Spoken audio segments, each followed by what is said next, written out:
जय श्री हरि, जय श्री कृष्णा, जय श्री राधे राधे। भक्ति संसार में सभी भक्तों का बहुत बहुत स्वागत है। भगवान श्री हरि की कृपा आप सभी के जीवन पर सदैव बनी रहे और भगवान पर आपका विश्वास, आपकी आस्था, आपका प्रेम इसी प्रकार बना रहे। इन्हीं शुभकामनाओं के साथ प्रारंभ करते हैं आज की वीडियो। आज की वीडियो में हम अध्ययन करेंगे श्रीमद् भागवत गीता के प्रथम स्कंद के 6ठे अध्याय का, जिसमें नारद जी के पूर्व चरित्र के शेष भाग का अध्ययन करेंगे। इससे पहले का अध्ययन 5वें अध्याय में कर चुके हैं। सूत जी कहते हैं, शौनक जी, देवर्षि नारद के जन्म और साधना की बात सुनकर सत्यवती नंदन भगवान श्री व्यास जी ने उनसे फिर यह प्रश्न किया। श्री व्यास जी ने पूछा, नारद जी, जब आपको ज्ञानोपदेश करने वाला महात्मा गण चले गए तब आपने क्या किया? उस समय तो आपकी अवस्था बहुत छोटी थी। स्वयंभू आपकी शेष आयु किस प्रकार व्यतीत हुई और मृत्यु के समय आपने किस विधि से अपने शरीर का परित्याग किया? देवर्षि, काल तो सभी वस्तुओं को नष्ट कर देता है। उसने आपकी इस पूर्व काल की स्मृति का कैसे नाश नहीं किया? श्री नारद जी ने कहा, मुझे ज्ञानोपदेश करने वाले महात्मा गण जब चले गए तब मैंने इस प्रकार अपना जीवन व्यतीत किया। यद्यपि उस समय मेरी अवस्था बहुत छोटी थी। मैं अपनी माँ का इकलौता लड़का था। एक तो वह स्त्री थी, दूसरे मूढ़ और तीसरे दासी थी। मुझे भी उसके सिवा और कोई सहारा नहीं था। उसने अपने को मेरे स्नेह पास से जकड़ रखा था। वह मेरी योगक्षेम की चिंता तो बहुत करती थी, परंतु पराधीन होने के कारण कुछ कर नहीं पाती थी। जैसे कठपुतली नचाने वाले की इच्छा के अनुसार ही नाचती है, वैसे ही यह सारा संसार ईश्वर के अधीन है। मैं भी अपने माँ के स्नेह बंधन में बंधकर उस ब्राह्मण बस्ती में ही रहा। मेरी अवस्था केवल 5 वर्ष की थी।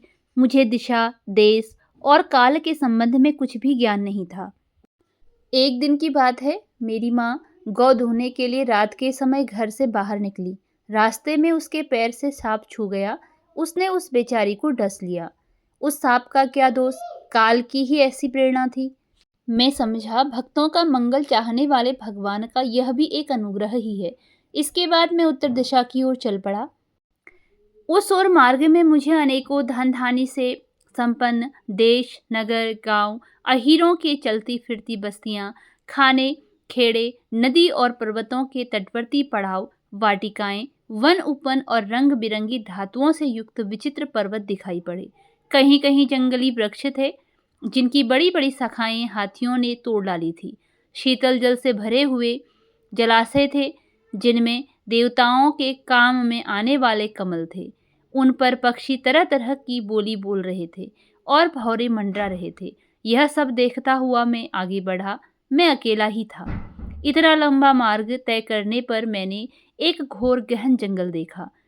उसमें नरकट, बांस, सेंठा, कुश, कीचक आदि खड़े थे। उनकी लंबाई चौड़ाई भी बहुत थी और वह सांप, उल्लू, सियार आदि भयंकर जीवों का घर हो रहा था।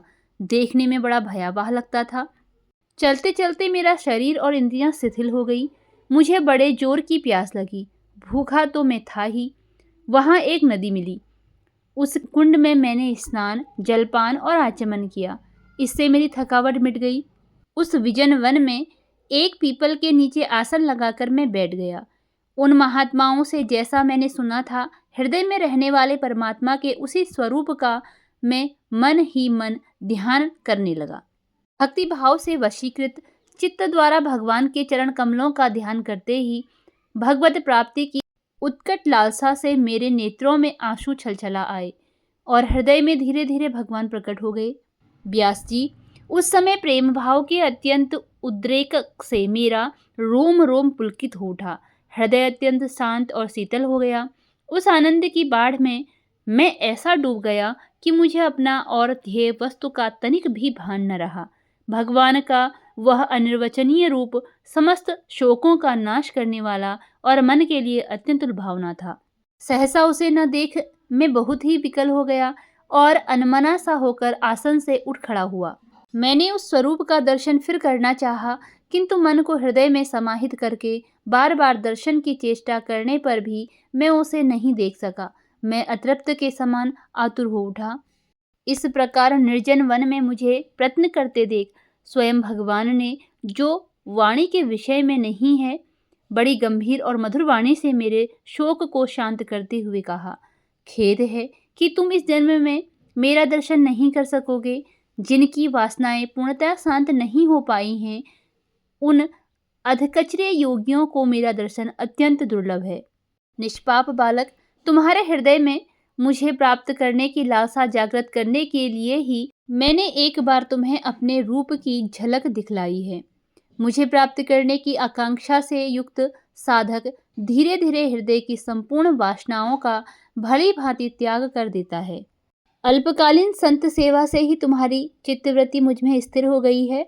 अब तुम इस प्राकृत मलिन शरीर को छोड़कर मेरे पार्षद हो जाओगे। मुझे प्राप्त करने का तुम्हारा यह दृढ़ निश्चय कभी किसी प्रकार नहीं टूटेगा। समस्त सृष्टि का प्रलय हो जाने पर भी मेरी कृपा से तुम्हें मेरी स्मृति बनी रहेगी। आकाश के समान अव्यक्त सर्वशक्तिमान महान परमात्मा इतना कहकर चुप हो रहे। उनकी इस कृपा का अनुभव करके मैंने उन श्रेष्ठों से भी श्रेष्ठतर भगवान को सिर झुकाकर प्रणाम किया। तभी से मैं लज्जा संकोच छोड़कर भगवान के अत्यंत रहस्यमय और मंगलमय मधुर नामों और लीलाओं का कीर्तन और स्मरण करने लगा। स्पृहा और मद मत्सर मेरे हृदय से पहले ही निवृत्त हो चुके थे। अब मैं आनंद से काल की प्रतीक्षा करता हुआ पृथ्वी पर विचरने लगा। व्यास जी, इस प्रकार भगवान की कृपा से मेरा हृदय शुद्ध हो गया, आसक्ति मिट गई और मैं श्री कृष्ण परायण हो गया। कुछ समय बाद जैसे एकाएक बिजली कौंध जाती है, वैसे ही अपने समय पर मेरी मृत्यु आ गई। मुझे शुद्ध भगवत पार्षद शरीर प्राप्त होने का अवसर आने पर प्रारब्ध कर्म समाप्त हो जाने के कारण पांच भौतिक शरीर नष्ट हो गया। कल्प के अंत में जिस समय भगवान नारायण एकार्णव अर्थात प्रलयकालीन समुद्र के जल में शयन करते हैं, उस समय उनके हृदय में शयन करने की इच्छा से इस सारी सृष्टि को समेटकर ब्रह्मा जी जब प्रवेश करने लगे, तब उनके श्वास के साथ मैं भी उनके हृदय में प्रवेश कर गया। 1 सहस्त्र चतुर्युगी बीत जाने पर जब ब्रह्मा जगे और उन्होंने सृष्टि करने की इच्छा की, तब उनकी इंद्रियों से मरीचि आदि ऋषियों के साथ मैं भी प्रकट हो गया। तभी से मैं भगवान की कृपा से वैकुंठादि में और तीनों लोकों में बाहर और भीतर बिना रोक टोक विचरण किया करता हूँ। मेरे जीवन का व्रत भगवत भजन अखंड रूप से चलता रहता है। भगवान की दी हुई इस स्वर ब्रह्म से विभूषित वीणा पर तान छेड़कर मैं उनकी लीलाओं का गान करता हुआ सारे संसार में विचरता हूँ। जब मैं उनकी लीलाओं का गान करने लगता हूँ, तब वे प्रभु जिनके चरण कमल समस्त तीर्थों के उद्गम स्थान हैं और जिनका यशोगान मुझे बहुत ही प्रिय लगता है, बुलाए हुए की भांति तुरंत मेरे हृदय में आकर दर्शन दे देते हैं। जिन लोगों का चित्त निरंतर विषय भोगों की कामना से आतुर हो रहा है, उनके लिए भगवान की लीलाओं का कीर्तन संसार सागर से पार जाने का जहाज है। यह मेरा अपना अनुभव है। काम और लोभ की चोट से बार बार घायल हुआ हृदय श्री कृष्ण सेवा से जैसी प्रत्यक्ष शांति का अनुभव करता है, यम नियम आदि योग मार्गों से वैसी शांति नहीं मिल सकती। व्यास जी, आप निष्पाप हैं। आपने मुझसे जो कुछ पूछा था वह सब अपने जन्म और साधना का रहस्य तथा आपकी आत्मतुष्टि का उपाय मैंने बतला दिया। सूत जी कहते हैं, सौनकादि ऋषियों देवर्षि नारद ने व्यास जी से इस प्रकार कहकर जाने की अनुमति ली और वीणा बजाते हुए स्वच्छंद विचरण करने के लिए वे चल पड़े। आहा, ये देवर्षि नारद धन्य हैं, क्योंकि ये सांगपाणी भगवान की कीर्ति को अपनी वीणा पर गा गाकर स्वयं तो आनंद मग्न होते ही हैं, साथ साथ इस त्रिताप्त तप्त जगत को भी आनंदित करते रहते हैं। इसी के साथ श्रीमद् भागवत गीता के प्रथम स्कंद के 6ठे अध्याय का समापन होता है। मिलते हैं अगली वीडियो में 7वें अध्याय के साथ। धन्यवाद।